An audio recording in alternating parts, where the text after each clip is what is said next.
তাহলে মন্ত্রী সব কাজ ঠিকঠাক ভাবে করে এসেছো, তাই তো? আগে মহারাজ, আমি কোন কাজটা ঠিকঠাক করে করি না আপনি বলুন। আমি শুধু আপনাকে ওই কোষাগার থেকে মোহর সরানোর কাজটাই খুব ভালোভাবে করতে দেখেছি মন্ত্রী মশাই। আর বাকি সব কাজে তো আপনি লবডঙ্কা। গোপাল, মুখ সামলে কথা বলো, হ্যাঁ? বেশি বাড়াবাড়ি করো না। কি বলতে চাইছেন মন্ত্রী মশাই? বাড়াবাড়ি করলে মারামারি হয়ে যাবে? আচ্ছা, হয়েছে হয়েছে, অনেক হয়েছে, সকলে এইবারে থামো। ঝগড়াঝাটি বন্ধ হোক, এমনিতেই খুব গরম। বলছি কি, যা গরম পড়েছে এইখানে তো থাকাটাই দায় হয়ে যাচ্ছে। উফ, আর যে পেরে উঠছি না। মনে হয় আপাতত এখান থেকে কদিনের জন্যে। মহারাজ, বাইরে রাজ্যের প্রজারা জড়ো হয়েছে, সকলে মিলে বিক্ষোভ করছে। একবার একবার শিগগির আসুন মহারাজ, নইলে সাংঘাতিক কিছু একটা ঘটে যাবে। কি হলো? আবারও কোনো সমস্যা হলো নাকি? আমাদের রাজ্যের প্রজারা তো যথেষ্ট বোঝদার, তারা তো এমনি এমনি ঝামেলা ঝঞ্ঝাট সৃষ্টি করার মানুষ নয়। গোপাল, চলো গিয়ে দেখি।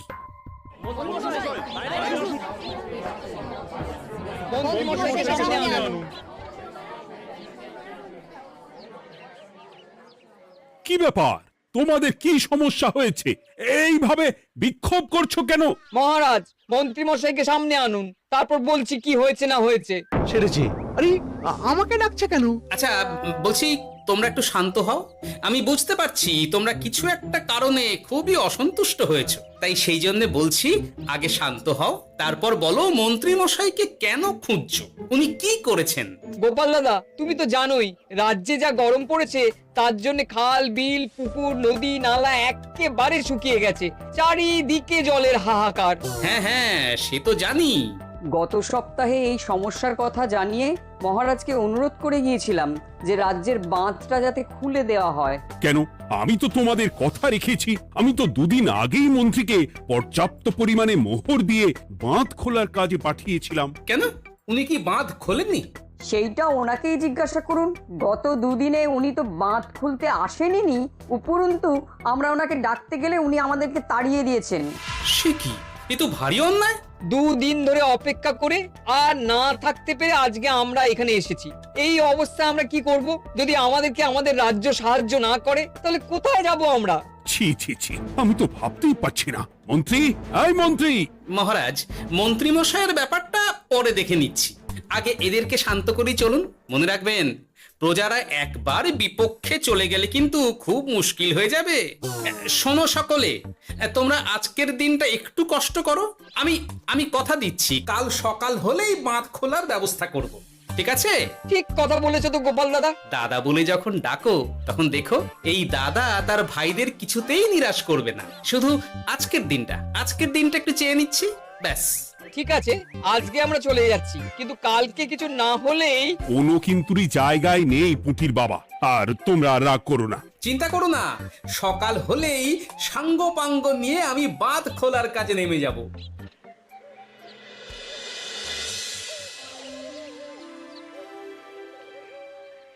ছি ছি মন্ত্রী, তুমি এইভাবে আমায় মিথ্যে বললে। ভাবতেই পারছি না কি দরকার ছিল আমায় মিথ্যে আশ্বাস দিয়ে প্রজাদের সামনে নাক কান কাটার। মুখে কুলুপ কেন? উত্তর দাও। না, মানে আমার শরীরটা ঠিক ভালো ছিল না, তাই বাড়ি থেকে বেরোতে পারিনি। বলছি কি, শরীর খারাপ থাকলে রাজসভায় খবর দিতে পারতেন, আমরা কেউ দায়িত্বটা পালন করতাম, কি আছে? সমস্ত মোহরগুলো ত্যাগস্থ করে ঘাপটি মারলেন ঘরে। ছি ছি, জানাই আপনাকে ধিক্কার। সকলে মিলে করো প্রতিবাদের চিৎকার। মন্ত্রী মশাই, ছি ছি ছি ছি ছি ছি। মহারাজ, আপনি এক্ষুনি মন্ত্রী মশাইকে কদিনের জন্য সভা থেকে বহিষ্কৃত করুন। সে তো করবই, তবে তার আগে আমি চাই কালকে যখন বাঁধ খুলতে তোমরা নামবে, তখন সেই কাজে কোনো লোক নিয়োগ না করে অন্তিকেই বাঁধ খুলতে নামাবে। মহারাজ, এ কেমন বিচার আপনার? আমি না রাজ্যের মন্ত্রী। মন্ত্রী না ষড়যন্ত্রী। মন্ত্রী মশাই, তাহলে কালকের জন্য প্রস্তুত থাকুন।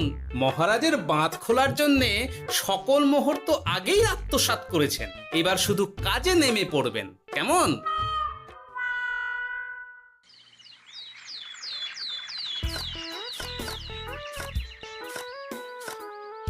ওহ গোপাল, এইবারে ছেড়ে দাও, আর পাচ্ছি না। এত সহজে হাল ছাড়লে হবে বলুন? এই কে আছো? ওই শাবল কোদালগুলো দাও, আমি এদিকটায় খুঁচিয়ে দিই। সভাকবি, বিজ্ঞানী, এসো এসো এসো, হাত লাগাও। সবে মিলে করি কাজ, বাঁধ খোলা হবে আজ। বাঁধ খোলা হবে আজ, মন দিয়ে করো কাজ। একদম, হাত লাগাও, জোর লাগাও। গোপাল দাদা, সভাকবি, বিজ্ঞানী দাদা আর আর বাকি দাদা ভাইরা আসুন আসুন, সকলে একটু শরবত খান। আমাকেও একটু শরবত দাও। মোহরগুলো খেয়েও তৃষ্ণা মেটেনি বুঝি? হুম হুম। বাঁধ এক্ষুনি খুলবে, প্রজাদের সব জ্বালা জুড়োবে। বাঁধ খুলে গেছে। আমাকে বাঁচাও, আমাকে বাঁচাও। কোনো সময় ভুল করলে নিজেই সেই ভুল শুধরে আবার ফিরতে হয়। আপনিও তাই করুন মন্ত্রী মশাই, নিজে নিজেই উঠে আসুন। চলো সকলে। গোপাল, তুমি তোমার সাথীদের নিয়ে যা করলে সত্যি ভাবাই যায় না। মহারাজ, নিজেদের রাজ্যের সমস্যায় নিজেরাই কোমর বেঁধে নেমে সমস্যার সমাধান করেছি, পরিস্থিতি মোকাবিলা করেছি। এর জন্যে আপনি এমন করে বলবেন না। ওহ, তোমরা না থাকলে যে কি হতো। মহারাজ, আমরা আছি তো, এত ভাববেন না আপনি। আপনি বরং আমাদের সকলের জন্য কিছু খাবারের ব্যবস্থা করুন, খুব খিদে পেয়ে গেছে। হ্যাঁ, নিশ্চয়ই নিশ্চয়ই। তোমরা সকলে ভিতরে এসো, হাত পা ধুয়ে নাও। ততক্ষণে আমি রানীকে আহারের ব্যবস্থা করতে বলছি।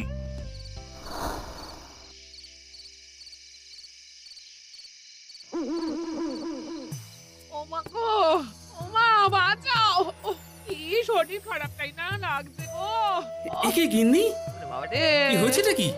ও, তুমি এইভাবে এখানে শুয়ে কাতরাচ্ছ কেন? বলি তুমি এসেছো? হ্যাঁ, এই তো আমি চলে এসেছি। কি হয়েছে গিন্নি? তোমার কোথায় কষ্ট হচ্ছে?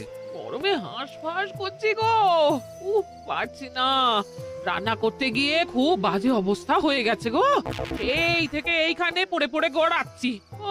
ঠিক আছে, আজ আর রান্না করতে হবে না গিন্নি, আমি রাজবাড়ি থেকে খেয়ে এসেছি। বাহ, নিজে খেয়ে এসেছো বলে আর রান্না করতে হবে না বলে দিলে?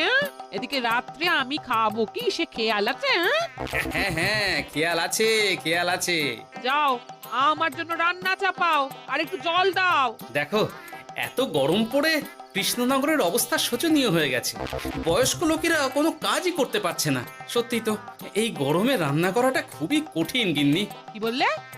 আমি বয়স্ক লোক? আমার বয়স হয়ে গেছে, তাহলে নিজে কি? এই না না গিন্নি, আমি তোমায় কিছু বলিনি। আমি গোটা কৃষ্ণনগরের সাধারণ বয়স্কাদের উদ্দেশ্যেই কথাটা বললাম। তোমার তো বয়স হয়েছে বলে মনেই হয় না গিন্নি। ও তাই বলো?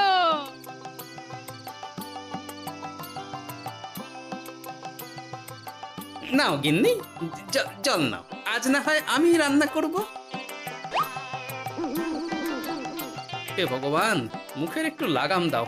এইভাবে যখন তখন সত্যি কথা বলিও না।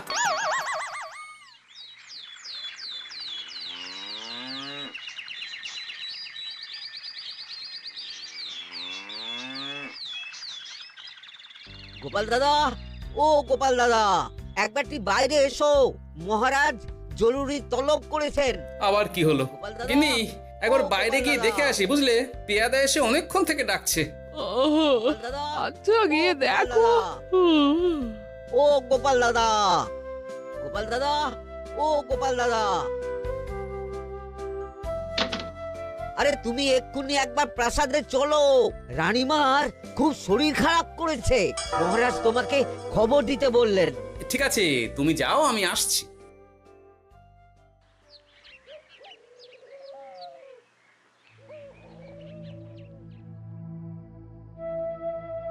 গোপাল, কি হবে বলো তো? রানী তো দুমদাম করে ব্যারামে পড়ে না। মহারাজ, ভয় পাবেন না, আমরা আছি তো। বৈদ্যকে পরীক্ষা করতে দিন, দেখি সে কি বলে। মহারাজ, অতিরিক্ত গরমের জন্য শরীরটা খারাপ হয়েছে। আসলে উনি এই তীব্র দাবদাহ নিতে পারেননি। তবে চিন্তা করবেন না মহারাজ, আমি বাড়ি গিয়ে এক ধরনের বিশেষ পথ্য পাঠিয়ে দিচ্ছি। রানীমা খেলেই সুস্থ হয়ে উঠবেন। মহারাজ, নিজের কানেই তো শুনলেন রানীমার তেমন গুরুতর কিছু হয়নি, চিন্তা করবেন না। বৈদ্যর ওষুধে উনি সেরে উঠবেন। যাওয়ার আগে একটা কথা বলে যাই, গরমের এই দাবদাহ কিন্তু আরো ভয়ঙ্কর হবে, তাই সকলে খুব সাবধানে থাকবেন। শরীর যাতে ঠান্ডা থাকে এমন হালকা পাতলা খাবার খাবেন। আসি, রাজসভায় দেখা হবে। মহারাজ, বৈদ্যমশাই কিন্তু এটা ঠিক বলেছেন, গরম আরো বাড়বে, তাই দুজনেই খুব সাবধানে থাকবেন, কেমন? গতকাল তো আমার গিন্নিও গরমের চোটে কুপোকাত হয়ে গেছিল, শেষমেশ আমাকে বাড়ি গিয়ে রান্না করতে হলো আর কি। ও বাবা, তাই নাকি? তাহলে তো খুবই চিন্তার ব্যাপার। আচ্ছা মহারাজ, আমি তাহলে এখন আসি, আবার রাজসভায় দেখা হবে। এই গরমে আর এখানে থাকতে পারছি না, বলছি কদিনের জন্য না একটু অন্য কোথাও গেলে হয় না গো? গিন্নি, এই গরমে ঘরেই থাকো, অন্য কোথাও যাওয়ার মোটে নাম করো না। বাইরে বেরোতে গিয়ে যদি কোনোভাবে গরম হাওয়া শরীরে লেগে যায় তাহলে বিপত্তির আর শেষ থাকবে না গিন্নি। কিন্তু এখানেও তো যা গরম পড়েছে, পচে গলে মরে যাই আর কি। উফ গিন্নি, দয়া করে এইসব বাজে কথা বলা বন্ধ করো তো, আমার আয়ু থেকেও তোমার আয়ু দীর্ঘ হোক। বাহ, তুমি এসব কথা কোথা থেকে শিখলে গো? হুম? এই তো তোমার থেকে আর কি। গোপাল, গোপাল, রাজ্যের অবস্থা খুবই বেহাল। এই সবই আমাদের পোড়া কপাল। আরে সভাকবি, কি হয়েছে? তোমাকে দেখে তো মনে হচ্ছে তুমি কিছু... বিজ্ঞানী মহারাজ দুজনেই অজ্ঞান, ঘটি ঘটি জল ঢেলেও ফেরাতে পারেনি তাদের জ্ঞান। কি বলছো কি? তা তুমি এই ব্যাপারটা জানলে কি করে? গিয়েছিলাম একটু আগে বিজ্ঞানীর বাড়ি, গিয়ে দেখি লোকজনের ভিড় সারি সারি। সে কি? শুনলাম মহারাজ তাকে কিছু বলতে এসেছিলেন, তারপরে দুজনে বাইরে বেরিয়ে আসতেই অজ্ঞান হয়ে গেলেন। মহারাজ বিজ্ঞানীর বাড়ি গিয়েছিলেন, তাও আবার রানীমাকে ছেড়ে? রাজবৈদ্য কত করে বললেন এই সময় যখন তখন ঘরের বাইরে বেরোবেন না, কে শোনে কার কথা? আমার মনে হয় মহারাজ তেমন কোনো গুরুত্বপূর্ণ কিছু কথা বলতেই বিজ্ঞানীর বাড়ি গিয়েছিলেন। গরম কমানোর উপায় আলোচনা করতে হয় তো গিয়েছিলেন। আমাদের মহারাজ তো নিজের চোখেই দেখেছেন এই তীব্র গরমের চোটে রাজ্যের কি অবস্থা, কি অবস্থা। ঠিক বলেছো গিন্নি, আমার এই কথাটা তো মাথাতেই আসেনি। ধন্যবাদ গিন্নি, অসংখ্য ধন্যবাদ তোমায়। আমায় পরে ধন্যবাদ জানিও। হ্যাঁ, এখন আর দেরি না করে বৈদ্য মশাইকে সঙ্গে নিয়ে বিজ্ঞানী মশাইয়ের বাড়ি যাও। হ্যাঁ,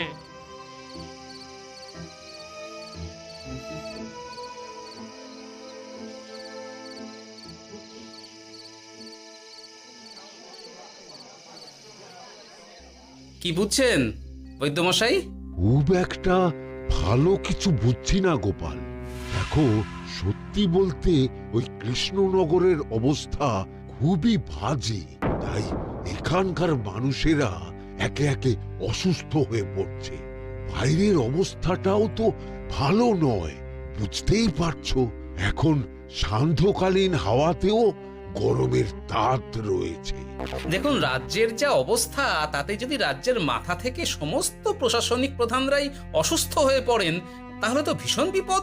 সে তো বটেই, এই জন্যেই আমি বলি কি, মহারাজ সহ সকল সভাসদেরা এই রাজ্য ছেড়ে কদিনের জন্য পাহাড়ি কোনো এক জায়গায় গিয়ে থাকুন, পরিবার নিয়েই যান। দেখুন, আগে নিজেরা বাঁচলে তবে তো রাজ্যবাসীকে ভালো রাখতে পারবেন, তাই না? কথাটা কিন্তু মন্দ বলেনি বৈদ্য। গোপাল, এই গোপাল, তুমি পাহাড়ে যাওয়ার ব্যবস্থা করো। এইখানে আর কিছুদিন থাকলে মরেই যাব। হ্যাঁ গোপাল, আমারও তাই মত। এক্ষুনি যা শরীরে ক্লান্তি এসেছে, আর কদিন এইখানে থাকলে মরেই যাব। মহারাজের অনুরোধে গরম কমানোর কোনো ব্যবস্থাও তো করতে পারলাম না, বাইরে বেরোনো মাত্রই দুজনে মূর্ছা গেলাম। বাবা, ঠিক আছে, বুঝেছি। মহারাজ, আপনি আর এই ব্যাপারটা নিয়ে বেশি ভাববেন না। বিজ্ঞানী, তুমিও আর বেশি কথা বলো না। আমি পাহাড়ে যাওয়ার ব্যবস্থা করছি। আমরা রাজসভা সকলে সব পরিবারই যাব। অনেক কাজ হয়েছে, এখন কিছুদিন আমাদের বিশ্রাম দরকার।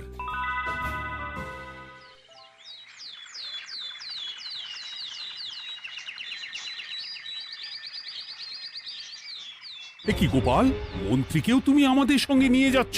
আহ, তুমি কি সব ভুলে গেছো? মহারাজ, আপনি খামোখা উত্তেজিত হবেন না।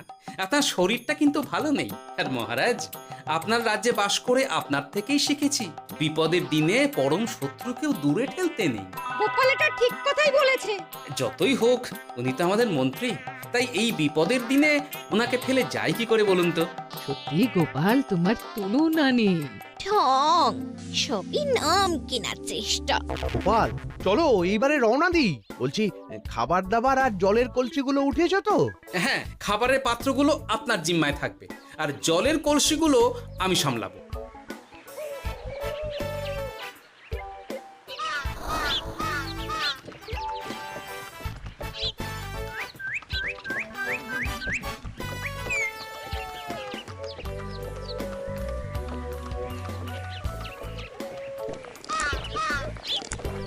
কি গো, তুমি খাবার ছেড়ে শুধুই জল খাচ্ছ? ওদিকে মন্ত্রী মশাই যে সব খাবার একাই সাবার করে দিলে না?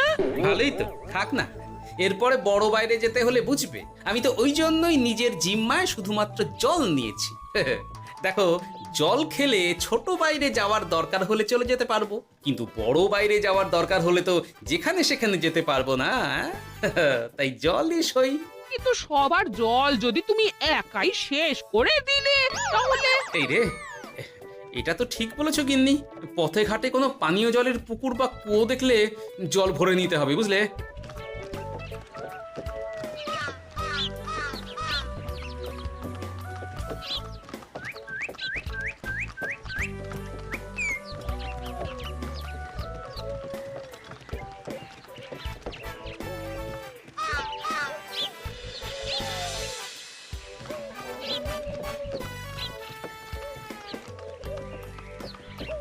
সকলে আসুন, দেখুন দেখুন মহারাজ আমার মূর্ছা গিয়েছেন।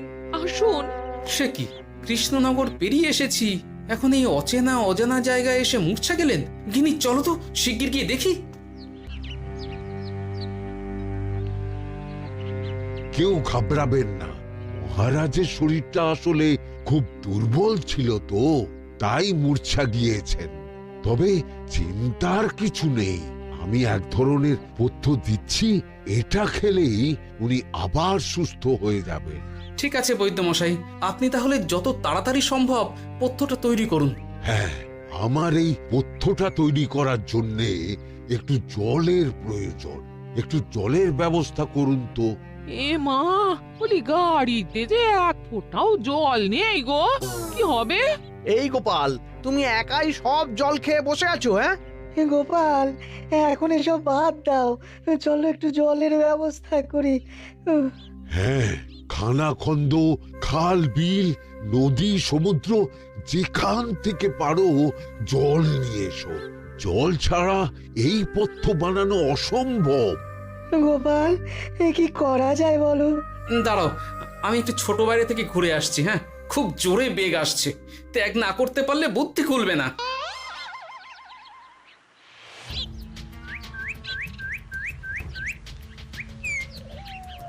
ওদিকে একটা পাত কুয়ো দেখতে পাচ্ছি মনে হচ্ছে।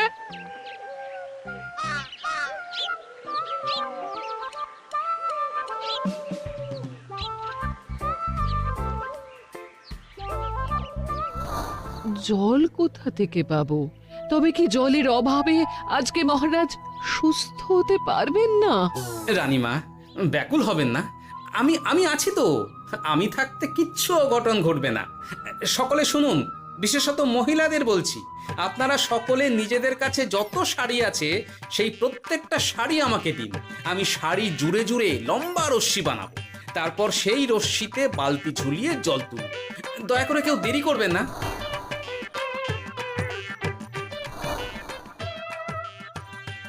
এই নাও আমার 5খানা শাড়ি। হ্যাঁ, এই নাও আমার 10খানা শাড়ি। আমি বাবা আমার লতা পাতা মিনি করা শাড়িগুলো দেব না। যা পারো করো, আমি বড় বাইরেতে যাচ্ছি। ওমা, বিপদের দিনে শাড়ি দেবে না? গায়ের জোরে নিয়ে আসবো। হ্যাঁ,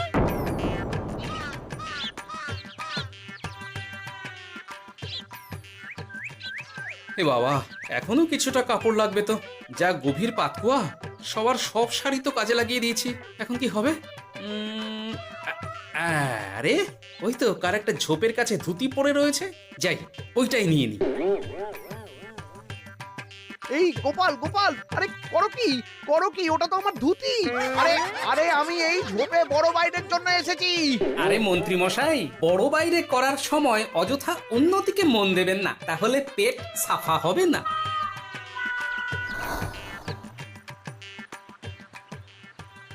গোপাল, তুমি ছিলে বলে এই যাত্রাতে রক্ষা পেলাম। ভগবান তোমাদের অনেক অনেক মঙ্গল করুক। এই দেখো না, ওরা না আমার লতা পাতা আঁকা শাড়িগুলো নিয়ে নিয়েছে। এই, দূর তোমার শাড়ির লতা পাতা, আমি নিজেই জড়িয়েছি বড় বড় ঘাস পাতা। চুল করছে রে, দূর ছাতা।